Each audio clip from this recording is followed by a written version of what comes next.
Alhamdulillahi wahdah, wassalatu wassalamu ala man la nabiyya ba'dah.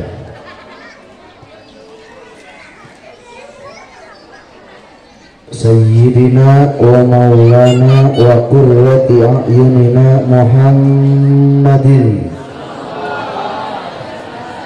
sallallahu alaihi wasallam ibni Abdillah wa ala alihi wa sahbihi wa man tabi'aha ila yaumil qiyamah, amma ba'du.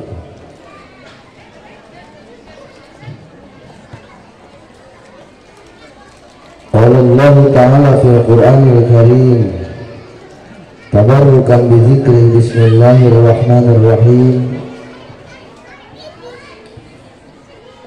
Innaka laminal mursalin ala siratim mustaqim. Al-ayah.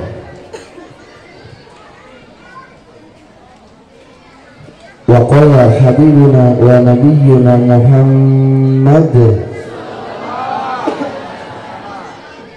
sallallahu alaihi wasallam,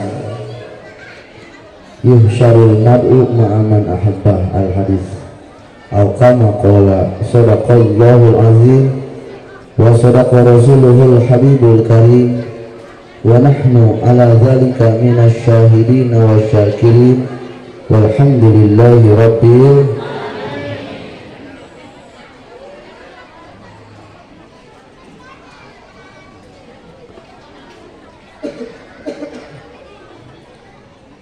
Puja puji marilah sama-sama kita panjatkan kepada Allah Rabbul Izzati. Salawat salam tercurah kepada junjungan kita, Nabi besar kita, baginda Nabi Muhammad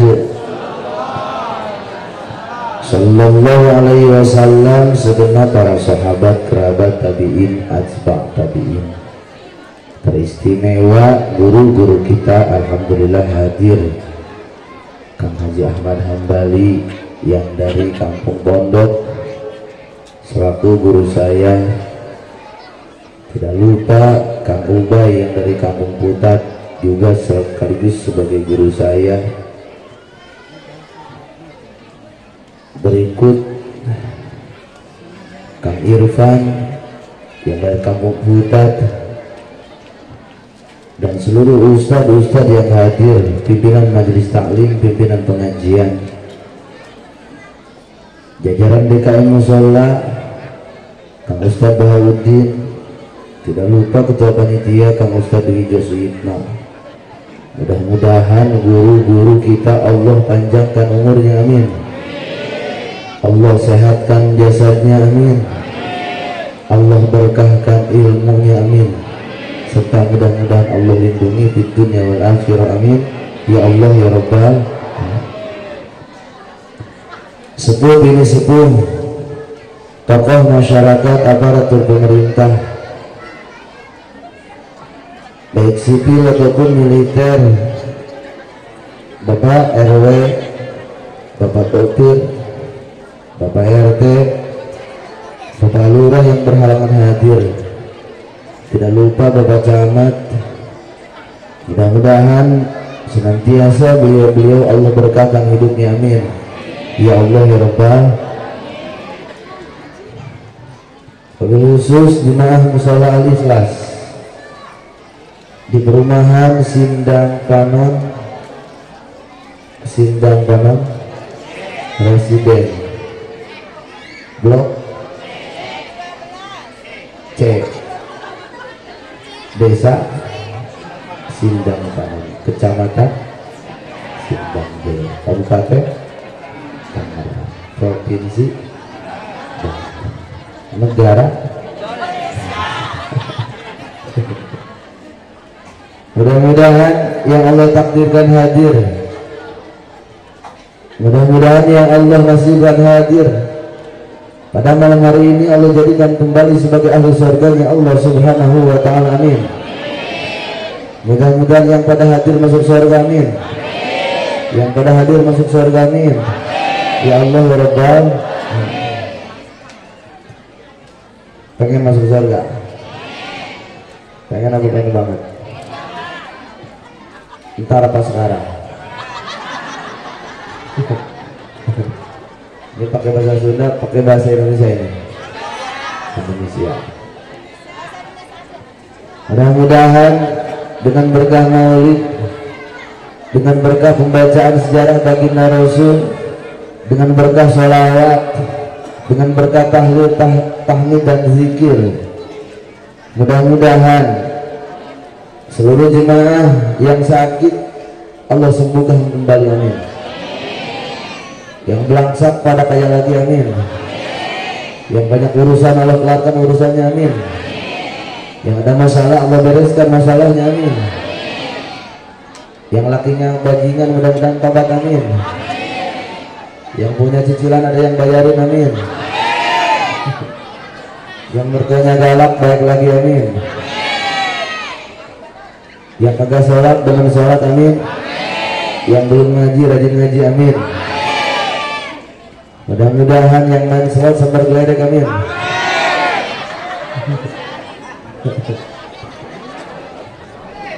Mudah-mudahan Allah jadikan diri kita sebagai ahli surganya Allah subhanahu wa ta'ala, amin. Ya Allah ya Rabbal, amin. Teristimewa panitia berikut seluruh jajaran dan berikut seluruh donatur. Mudah-mudahan senantiasa mereka Allah balas dengan balasan yang berlipat ganda. Jazakumullah ahsanal jazak, amin ya Allah ya Rabbal. Para jemaah kaum muslimin wal muslimat rahimakumullah, bahwa kebahagiaan tidak bisa diukur dengan harta, dan itu adalah harga mati. Sebanyak apapun harta kita, setinggi apapun rumah kita, sehebat apapun kendaraan kita, secantik ataupun seganteng apapun pasangan kita, itu semua belum menjamin kebahagiaan, betul? Ada enggak orang yang rumahnya gede tapi kagak bahagia, ada enggak? Rumah gede banyak utang, bahagia enggak? Rumah enggak gede tapi enggak punya utang, bahagia enggak? Banyak duit banyak utang, enggak punya duit enggak punya utang, mending yang mana? Banyak duit enggak punya, kenyataannya enggak punya duit banyak.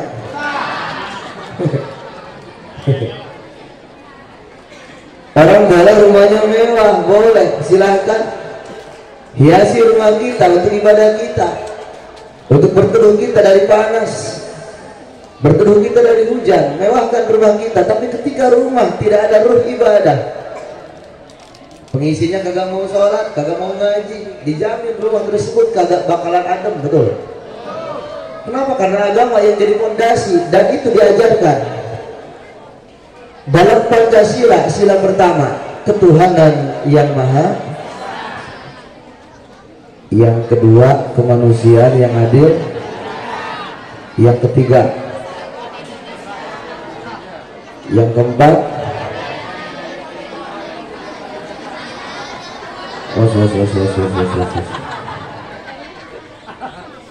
yang kelima,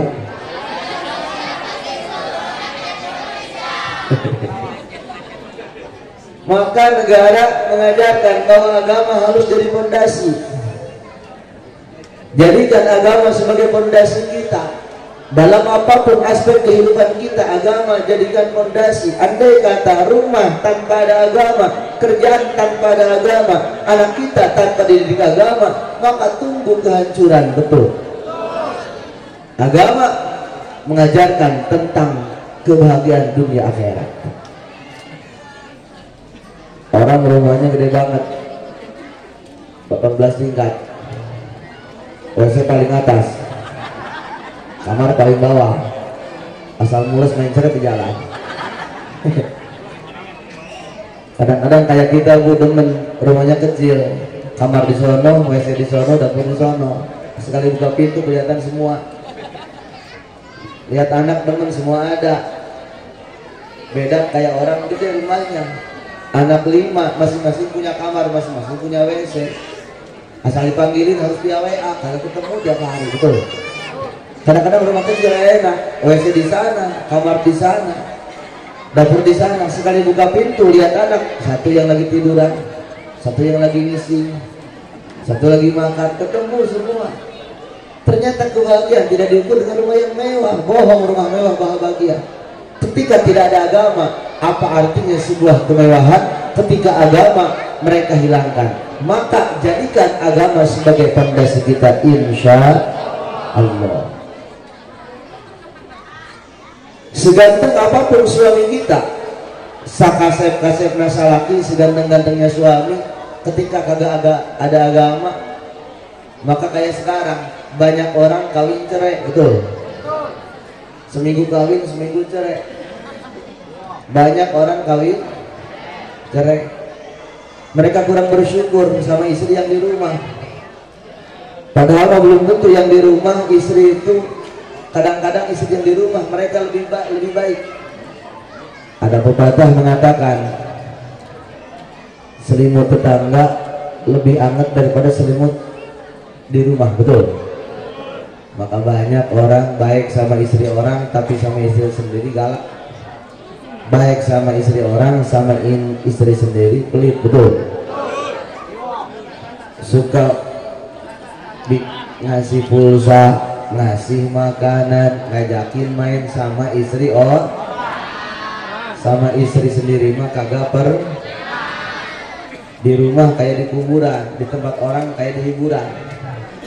Sama istri kayak lihat hantu, sama orang kayak lihat artis, betul. Kenapa? Karena nggak ada agama. Sama setan digini mah. Ketika lagi pacaran, orang disatuin biar pada zina. Orang lagi pacaran, pengennya deket terus. Asal nempel sinyal naik. Asal nempel sinyal, itu lagi pacaran. Udah kawin ditempelin kagak naik-naik. Letoy. Kenapa? Karena setan seperti itu.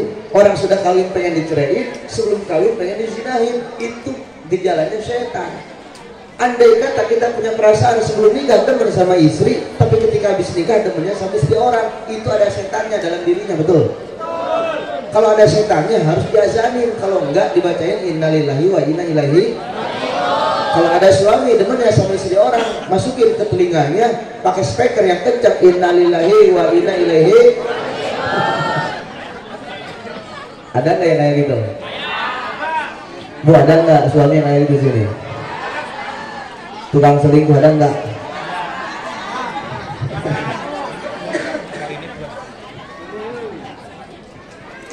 Tapi kejahatan kadang-kadang ada bukan karena niat pelaku, karena ada kesempatan, betul. Kadang-kadang kejahatan karena ada kesempatan. Kadang-kadang kan istri yang mancing-mancing. Makanya agama, kalau cewek punya agama, kalau lakinya punya agama, anaknya punya agama, adem kampung, adem negara kita. Agama dijadikan fondasi. Ulama dan dulu proklamator kita tidak pernah salah menyimpan dasar. Dasar pertama, sila pertama adalah ketuhanan yang Maha Tunggal. Jadikan agama sebagai dasar negara kita dan dasar kehidupan kita berkebangsaan, bertetangga, dan berkeluarga. Jadikan agama. Dan kajian agama dikaji dalam pengajian. Ada dalam pengajian agama itu dibentuk dengan 5 Islam: syahadat, sholat, zakat, puasa, haji bagi orang mampu. Pengen nggak haji? Pengen apa pengen banget? Punya duitnya enggak? Udah daftar belum? Kira-kira tahun depan berangkat enggak? Insya ikut angin. Amin ya Allah ya Rabbal. Islam dibentuk dengan 5: syahadat, sholat, zakat, puasa, dan haji. Dan itu ada aturan. Tidak sembarangan orang melaksanakan zakat, melaksanakan puasa. Ada aturan. Sholat pun ada aturan. Semua dibingkai dengan aturan, dan itu adalah Islam. Aturan tentang kehidupan, baik ibadah kepada Allah ataupun ibadah terhadap sesama, itu ada aturan. Cewek jangan sembarangan, ada aturan wanita, aturan main. Cewek harus cakep, aturan mainnya cewek cakep silakan, tapi cakepnya cewek bukan untuk laki orang, cakepnya untuk suami sendiri. Betul. Sekarang banyak mang cewek yang digenitan, cakepnya sama laki orang. Betul. Didandanin wajahnya, dilipstikin bibirnya, pakai minyak wangi, bukan buat suami, buat orang lain. Betul. Kalau kondangan kayak artis, di rumah kayak hantu. Tidur jilbab dibuka, baju dibuka, ganti pakai daster. Mana rambutnya udah putih semua, giginya udah pada ompong, tidurnya kelentang. Lampunya remang-remang, lakinya masuk, bukan assalamualaikum, baca kursi, takut.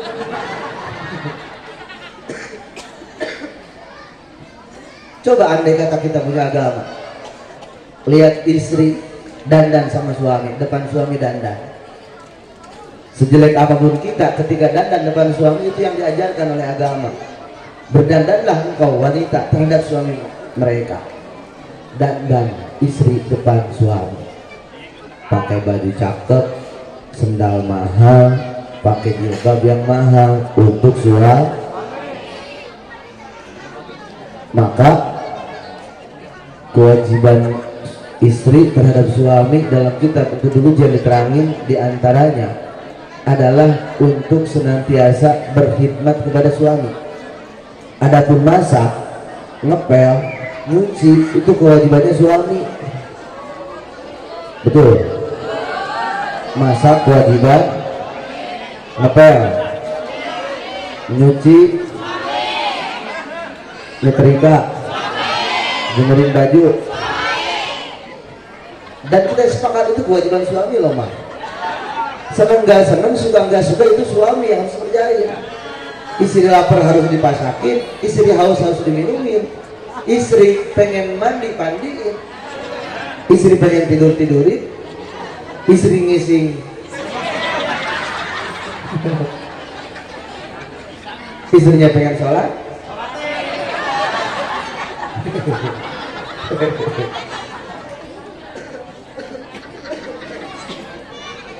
Dan itu adalah kewajiban suami mah. Jangan merasa gagal. Di luar boleh jadi macan, masuk ke rumah jadi kucing.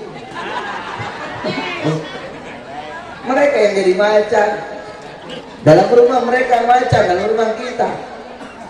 Di luar boleh gagah, lurah.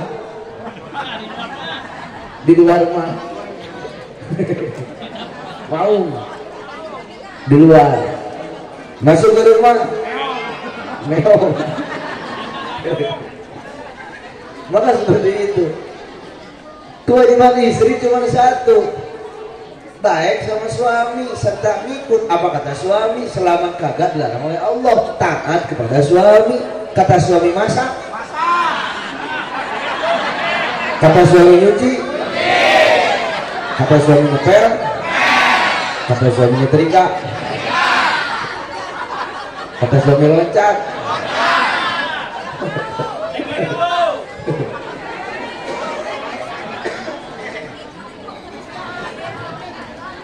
Maka andai kata tahu tugasnya masing-masing rumah tangga pasti indah. Lakinya pengen ke dapur, tanya sama bini, mas mau ngapain? Masaklah, kan kewajiban kita masak. Kata istrinya nih, kebaikan istri, bang, kata istrinya bang, kata istrinya nih, mas udah saya aja mas yang masakin, mas mah tinggal duduk bikin status, hidup ini indah ya Allah. Itu pahala yang wanita dapatkan ketika mereka memasakkan untuk suami mereka. Setiap satu butir nasi yang dipasakkan oleh wanita, satu butir nasi yang dipasak oleh wanita, satu butir yang dimakan oleh mereka suami kita, Allah berikan 10 bagusan dan Allah angkat 10 dosa-dosanya wanita. Alhamdulillah. Itu baru satu butir, apalagi kalau mereka makan satu bakulnya. Luar biasa. Makanya tugasnya suami diambil sama istri. Mereka numpuk-numpuk pahala dalam rumah tangga. Tak usah jauh-jauh, mereka numpuk-numpuk pahala dalam rumah tangga mereka. Yang nyuciin jadi istri, yang ngepelin jadi istri, berapa banyak kebaikan yang mereka lakukan. Bayangin mah, istri nih nyuciin baju, istri nyuciin baju, dicuci nih, dicuci, terus diperten nih, diperas. Setiap satu tetes air cucian dari cucian yang baju suami yang dicuciin oleh istri, satu tetes Allah berikan 10 kebagusan dan Allah angkat 10 dosa-dosa wanita. Alhamdulillahirabbil. Itu satu tetes. Makanya ntar malam pulang dari sini, Mas buka baju, cuci semua. Yang nyuci istri, yang masak istri, yang ngepel istri. Masya Allah, betapa hebat istri kita. Maka berikan mereka reward, berikan mereka penghargaan. Sekali-kali ajakin jalan-jalan ke warung, kamu diputer biar naik ke atas, mabok di atas. Istri hebat, maka wajar. Kata ulama, setahun istri beliin baju minimal itu 2 kali. Itu yang dibeliin loh, bukan yang dia ngambil sendiri. Nah, kebanyakan istri itu ngambil sendiri. Dia mah kepinteran. Kita belum ngasih, dia udah beli sendiri, betul ya? Makanya istri pinter-pinter bulan puasa ngomong sama suaminya, bang, ada apa teh? Pokoknya mas saya emang kagak usah dibeliin baju, tuh anak aja yang beliin.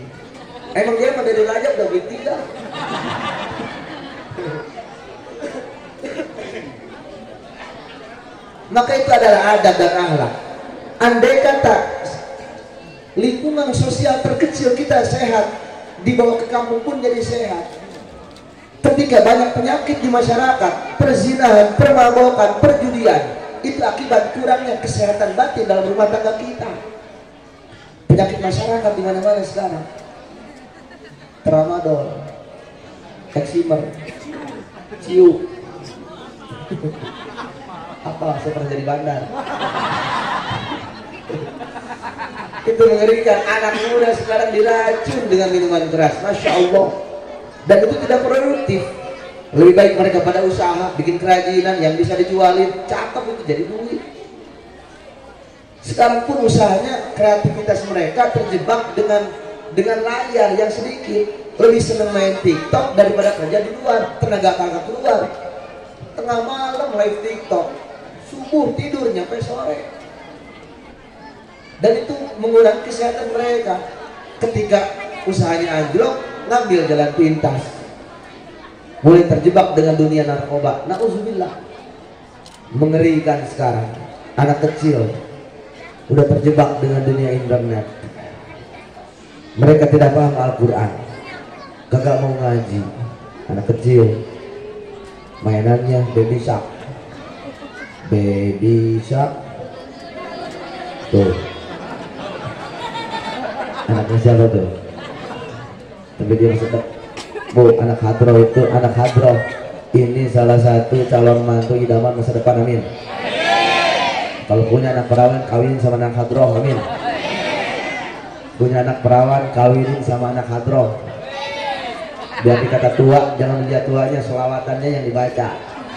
Insya Allah tiap hari dikebukin. Anak hadroh luar biasa.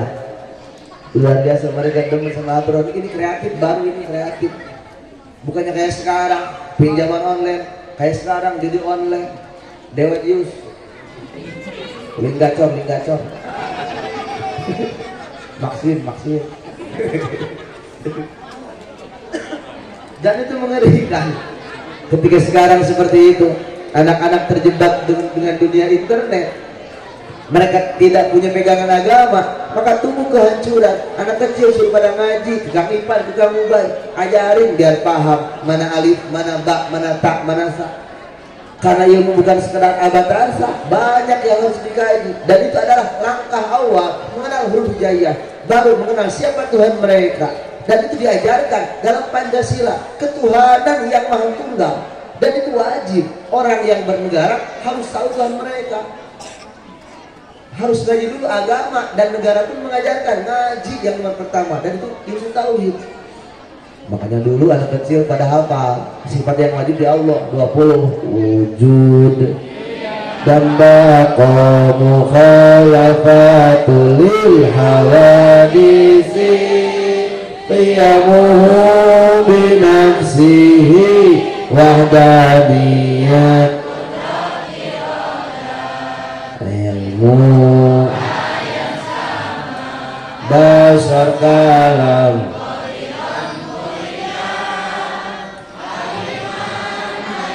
samian basiran mutakaliman.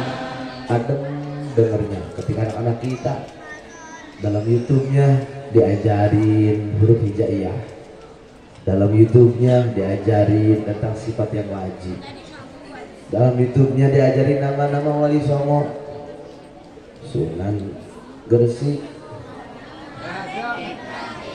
Sunan Ampel,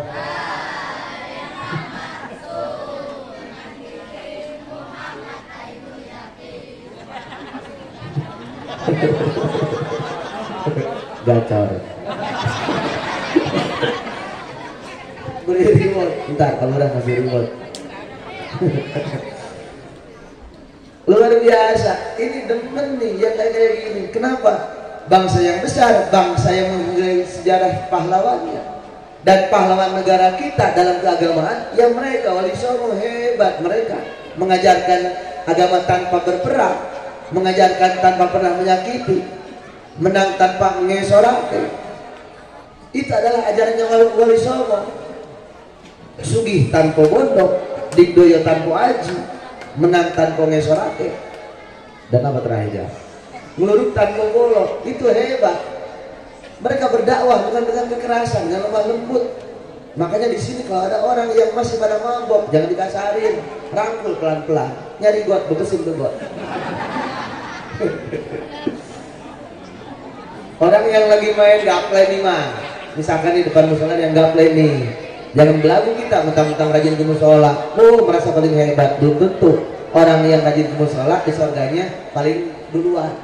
Siapa tahu yang rajin gaple dia duluan ke surga. Ketika dia tobat langsung mati, langsung masuk surga. Makanya doain yang rajin gaple biar cepat.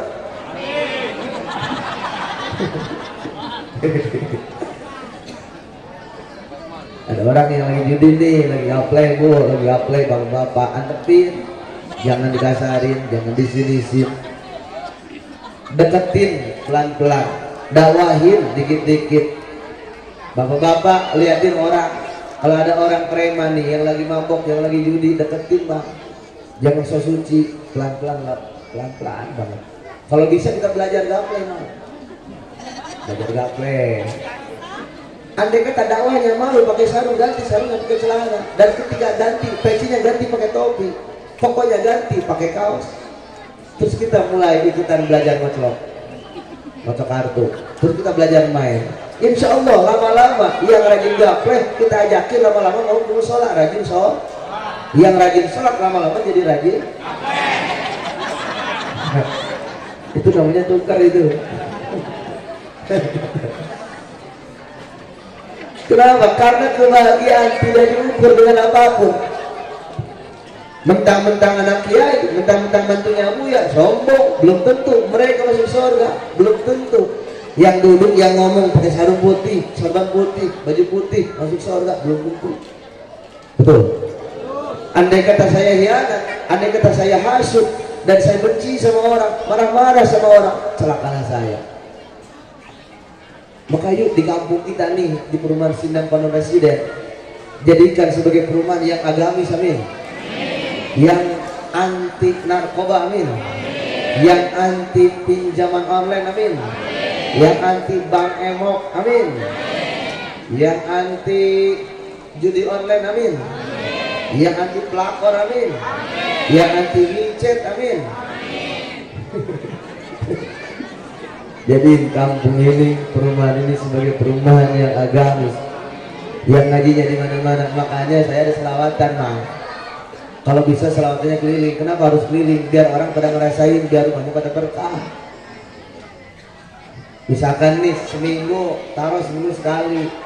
Malam Sabtu misalkan, minggu depan di rumahnya Pak Anu, minggu depannya rumahnya Pak Anu. Jangan pernah bebanin tuan rumah, kitanya yang patungan, terus digilir. Seorang goceng, sedang Mbak, bikin gorengan, beliin kopi, beliin rokok, sedang. Tapi keliling biar semua rumah kebagian dapat berkah selawat. Semua rumah keliling semua, dari depan belakang, digilir. Minggu depan siapa nih? Kayak arisan, ini arisan selawat. Dikocok, siapa yang keluar ntar Jumat misalkan. Pak Anu, oke, keluar bagian bacain selawat. Musola silahkan, hebat. Ini sebulan sekali di musola, tapi rumah pun harus pada baik.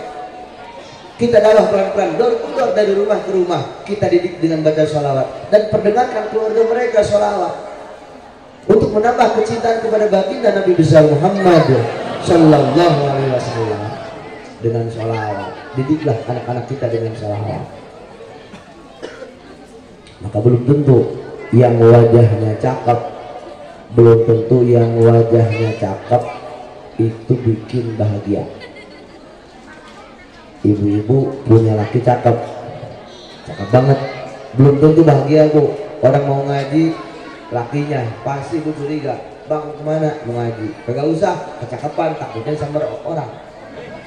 Coba ibu punya lakinya jelek banget, bang mau kemana? A mau kemana? Mas mau kemana? Mau ngaji ke Kendal. Oh los, bebas, kagak balik juga nggak apa-apa. Dalam artian jangan pernah cakepnya seseorang dijadiin ukuran kebahagiaan, belum tentu. Makanya jadi apalagi perumahan heterogen dengan berbagai suku, berbagai ras, suku Aceh, suku Jawa, Lampung, Sumatera, lain karakter. Madura dengan Batak lain-lain karakter, ngomongnya lain, gaya bicaranya pun lain. Yang Lampung sama Sunda lain lagi.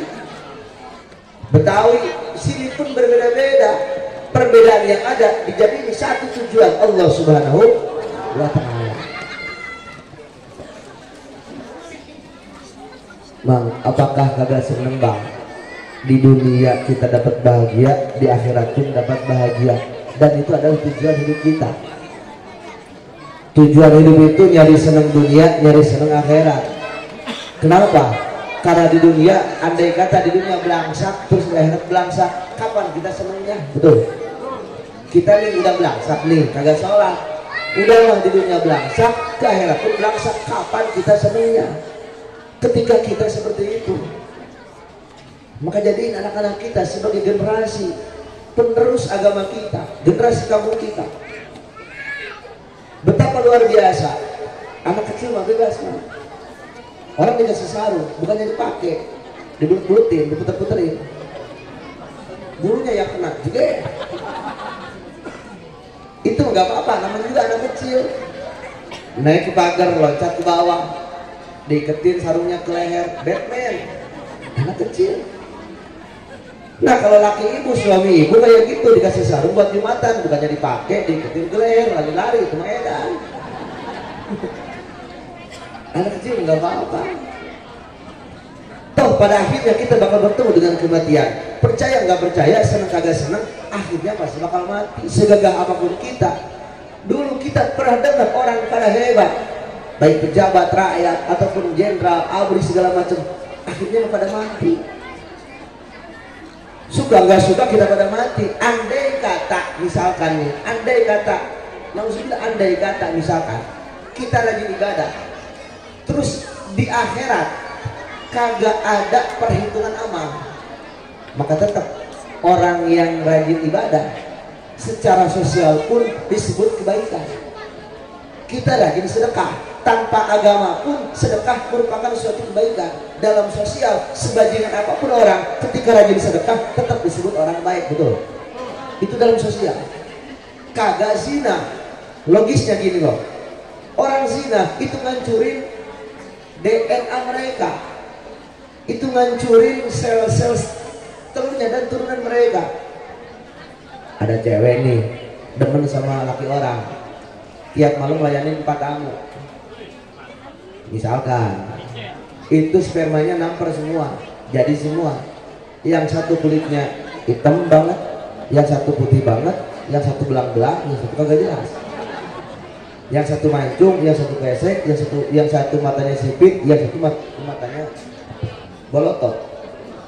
Jadilah anak itu spermanya kan lain-lain nih, kakinya yang satu panjang sebelah, matanya gede sebelah, kulitnya bawah putih atas hitam. Karena DNA campur, sperma campur, maka agama mengajarkan haram zina untuk menjaga keberlangsungan ekosistem kehidupan kita, biar turunan kagak hancur. Orang mabok tanpa dibimbing agama pun mabok merusak, betul. Orang mabok merusak, orang mabok janda, mabok. Orang mabok umpan kagak tahu mana utara, mana selatan, mana timur, mana barat. Orang mabok minum dengan saja, betul. Tidur kagak jelas, usaha kagak bisa, kerja kagak jelas, kerjanya mabok. Orang jadi sampah masyarakat, mabok. Kagak dibimbing agama pun mabok kejahatan. Zina kejahatan, mabok kejahatan, judi. Pernah nggak bang dengar kita bang, orang yang main slot kebeli rumah, ada nggak? Orang yang main slot kebeli motor PCX, ada nggak? Pernah nggak yang main slot terus dia kebeli mobil, ada nggak? Yang ada gara-gara slot mobil jadiin, motor pun jadi, rumah pun jadi, itu gara-gara slot. Maka tanpa dibimbing agama pun merupakan sebuah kejahatan.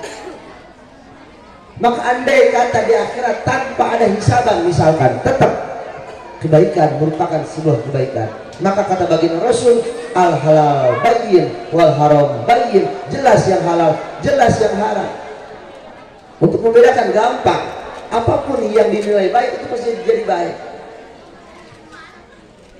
Makanya para jemaah rahimakumullah, yuk kita didiklah anak-anak kita biar pada ngaji.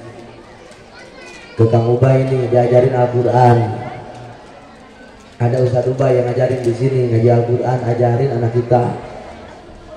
A ba ta sa ja ha fo da za ro za sa sha so go to go a ro fa ko kala mana wa a la aya.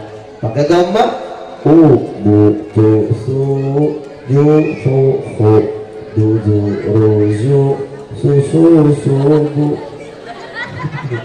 tuju ulu tuku kulu munu u lu uyu. Pakai kasrah i bi ti si ji hi si di zi ri zi si shi si di di zi i zi pi ti ti li ni ni wi i li i. Pakai e sambil ngeden be belajar Al-Quran. Makanya sekolahin di sekolah yang ada merek-merek Islamnya, cakep. Bukannya kagak boleh sekolah, silahkan sekolah, tapi mengerikan tawuran di mana-mana. Ketika agama kagak ada dalam hati mereka, cuma nyari ilmu dunia, maka akibatnya anak gelisah, anak gersang, tawuran, merasa keren dengan alma mater mereka. Mulailah ada perang medsos di Instagram ngajakin tawuran. Dan kita kagak pernah dengar dengan telinga kita santri Cilomok tawuran dengan santri Cisoka. Pernah nggak? Nggak pernah. Santri mah gak ada tawuran. Gangster Al-Istiqlaliyah ada nggak? Nggak ada. Santri bawain samurai, bawain celurit, kagak ada. Itu penyakit masyarakat. Nongkrong di jembatan kagak produktif. Orang motornya motor orang tua, belum lunas, dan masih 5 bulan. Belagu dengan motor orang tua mereka, kagak dikasih, marah-marah di rumah, masih kecil pada belagu, takupin polisi, dibikin blacklist sama polisi. Ntar mau nyari kerja susah, SKC kagak keluar, surat kelakuan baik kagak keluar.